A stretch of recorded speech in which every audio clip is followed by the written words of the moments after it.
NEET 2025 में बहुत सारे चेंजेस होंगे, इसको लेकर के हम लोग पहले भी न्यूज़ देते रहे हैं और अभी क्लैरिटी आई भी नहीं है। लेकिन 2 जनवरी 2025 को सुप्रीम कोर्ट में जब इसकी सुनवाई बेटा हो रही थी, उस समय जो सॉलिसिटर जनरल तुषार मेहता उन्होंने बताया था कि जो भी सुझाव राधाकृष्णन कमेटी ने दिए हैं वो सारे के सारे सुझाव जो हैं वो नीट 2025 में अप्लाई करने के लिए गवर्नमेंट कमिटेड है। अब ये मन में आता है, क्या नीट पूरी तरह से ऑनलाइन मोड में होगा, क्या जेई मेंस की तरह से 2 स्टेजेस में होगा या अदर कोई चेंजेस होंगे, इसको लेकर के काफी सारी गलतफहमी कह सकते हैं या र्यूमर्स हैं।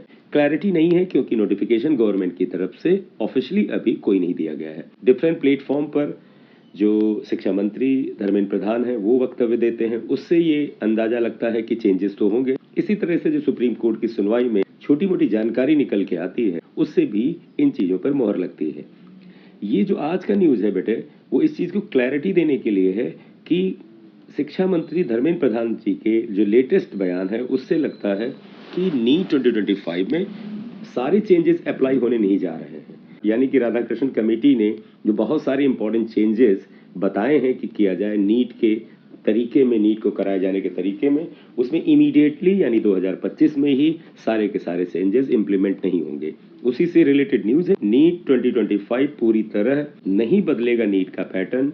यूपीएससी जैसा सिस्टम की जरूरत, यूपीएससी यानी बेटा जो आईएएस का एग्जाम होता है, यूनियन पब्लिक सर्विस कमीशन, उस जैसे सिस्टम की जरूरत है, ऐसा शिक्षा मंत्री ने कहा। इसका मतलब क्या है वो आप आगे देखिए, आपको क्लियर होगा। NEET exam 2025 latest update, MBBS BDS जैसे कोर्स में एडमिशन के लिए नीट यूजी 2025 का पैटर्न क्या होगा।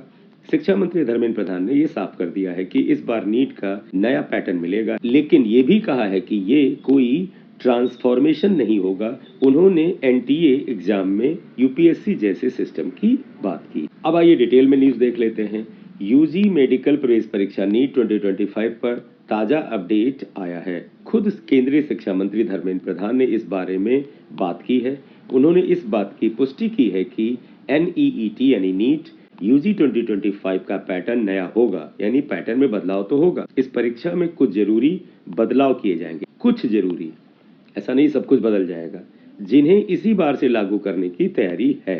यानी कुछ ऐसे बदलाव हैं जिसको इसी बार यानी 2025 में ही लगाने की तैयारी है। लेकिन इसी के साथ प्रधान ने यह भी कहा कि ये बदलाव ऐसे नहीं होंगे जिससे स्टूडेंट्स को झटका लगे, यानी आपको सरप्राइज कुछ नहीं करने वाला है। एज लिमिट पर या अटेम्प्ट लिमिट पर कोई झटके वाली न्यूज आपको नहीं मिलेगी। तो आप में से ऐसे विद्यार्थी जो एज लिमिट लगाने के बारे में, अटेम्प्ट लिमिट लगाने के बारे में बहुत ज्यादा कॉशियस हैं, बहुत ज्यादा चिंतित हैं, तो सरकार का कहना है ऐसा कोई झटका विद्यार्थियों को नहीं दिया जाने वाला है।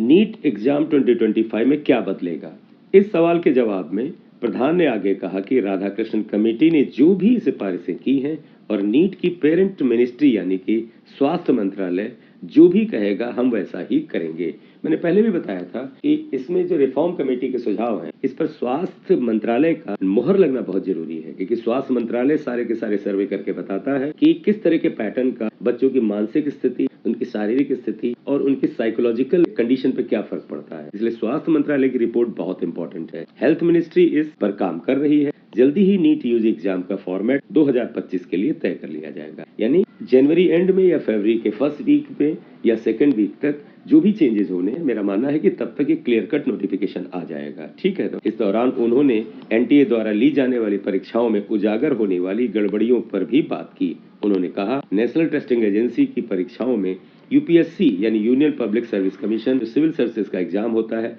जैसा पवित्र एग्जाम मॉडल लाए जाने की जरूरत है। यानी जैसे आईएएस का या सिविल सर्विसेज का एग्जाम होता है उसी तरह की पवित्रता लाने की जरूरत है। सभी राज्य सरकारों और जिला स्तर की प्रशासनिक मशीनरी को शामिल करने की जरूरत है ताकि परीक्षा में पारदर्शिता की पूरी जवाबदेही तय की जा सके। बेटा इस बार जो सिटी कोऑर्डिनेटर वगैरह होते थे वो अब प्राइवेट बॉडीज नहीं होंगी। सरकार कोशिश कर रही है कि सिटी कोऑर्डिनेटर वगैरह डीएम जैसे रेनाउंड पोस्ट के अधिकारी हों, इसलिए वो गवर्नमेंट ऑफ स्टेट्स जो है, जो डिफरेंट स्टेट्स की गवर्नमेंट है, उनके साथ तालमेल बैठाने की बात कर रही है। आपको ये भी जानकारी होगी कि जो नीट 2025 है उसमें जो प्राइवेट स्कूल्स वगैरह हैं उनको सेंटर बनाने से बचा जा रहा है। ज्यादातर सेंटर गवर्नमेंट स्कूल्स होंगे, नवोदय विद्यालय होंगे, केंद्रीय विद्यालय होंगे और जो स्टेट के जो गवर्नमेंट स्कूल है उनको बनाए जाने के चांस है। तो ये बहुत ज्यादा कोशिश की जा रही है कि प्राइवेट जो आउटसोर्सिंग की जा रही है डिफरेंट प्राइवेट सेक्टर्स को, वो न किया जाए। नीट के मुद्दे पर बातचीत करते हुए शिक्षा मंत्री ने कहा कि ऐसे समझिए कि जैसे जेईई एक कंप्यूटर बेस्ड टेस्ट है जिसमें करीब 15 लाख बच्चे शामिल होते हैं। आपको पता है बेटा कि 2024 के जेईई मेंस में 15 लाख के आसपास विद्यार्थियों ने रजिस्ट्रेशन किया था और 2024 के नीट में लगभग 24 लाख से 25 लाख के आसपास बच्चों ने रजिस्ट्रेशन किया था। उसी पर ये शिक्षा मंत्री जी बोल रहे हैं कि जब सवाल इतने सारे बच्चों का हो तो हम अचानक कोई ट्रांसफॉर्मेशन नहीं कर सकते जो झटका देने वाला हो। ये बिल्कुल क्लियर पॉइंट है। मतलब वो कह रहे हैं जब इतने लाख बच्चों का मैटर हो तो कोई भी चेंज हम ऐसा नहीं कर सकते जो सडन चेंज हो और बच्चों को झटका लगे। बच्चों के मामले में हमें सचेत रहने की जरूरत है, उनके नजरिए से भी देखने की जरूरत है। यानी शिक्षा मंत्री कह रहे हैं कि पूरे के पूरे मैटर को सिर्फ और सिर्फ आर्टिफिशियल तरीके से नहीं देखा जा सकता। बच्चों का क्या नजरिया है, उनकी मानसिक स्थिति पर क्या फर्क पड़ता है, अगर सडन चेंज किए जाए, इन सबको भी ध्यान में रखना जरूरी है। क्यों बदल रहा है नीट पैटर्न, ये आप सभी को पता है कि नीट के पैटर्न में यानी 2025 के नीट के पैटर्न में बदलाव कितनी बातें क्यों की जा रही हैं, क्योंकि 2024 के नीट में बहुत सारी अनसर्टेनिटीज पाई गई। ऐसा लगता है कि ग्रुप में नकल हुई है, मास चीटिंग हुई है, इसलिए कट ऑफ जो है जो 610 के आसपास जाता था जनरल, ओबीसी और ईडब्ल्यूएस कैटेगरी का, वो कट ऑफ लगभग 650 के आसपास चला गया। बहुत ही हाई मार्क्स पर लो रैंक का आना, तो ऐसा लग रहा था कि नीट में बहुत बड़ी धांधली हुई। इस वजह से सुप्रीम कोर्ट में जो केस हुआ जुलाई 2024 से अगस्त 2024 के बीच में, इसीलिए बेटे नीट के पैटर्न में बदलाव हो रहा है, ये सब आप जानते हैं। ठीक है, सो बेटे इस वीडियो में आपके साथ यही शेयर करना था कि नीट 2025 में जो गवर्नमेंट ऑफ इंडिया के शिक्षा मंत्री हैं उनके अनुसार कोई सडन चेंज नहीं होगा। कुछ चेंजेस होंगे जिससे कि एग्जाम सही तरह से कराया जा सके। तो आप में से वो विद्यार्थी जो इस चीज को लेकर चिंतित हैं कि अटेम्प्ट लिमिट में न फंस जाए, वो कहीं एज लिमिट के चक्कर में फंस जाए, तो बेटा 2025 में इस तरह का कोई सडन और झटका देने वाला चेंज नहीं होने जा रहा है। नेक्स्ट वीडियो में इससे रिलेटेड और जानकारी लेकर आएंगे। अगर आप चैनल पर नए तो काइंडली से सब्सक्राइब कर लीजिएगा और वीडियो को लाइक कर दिया करें। Thank you.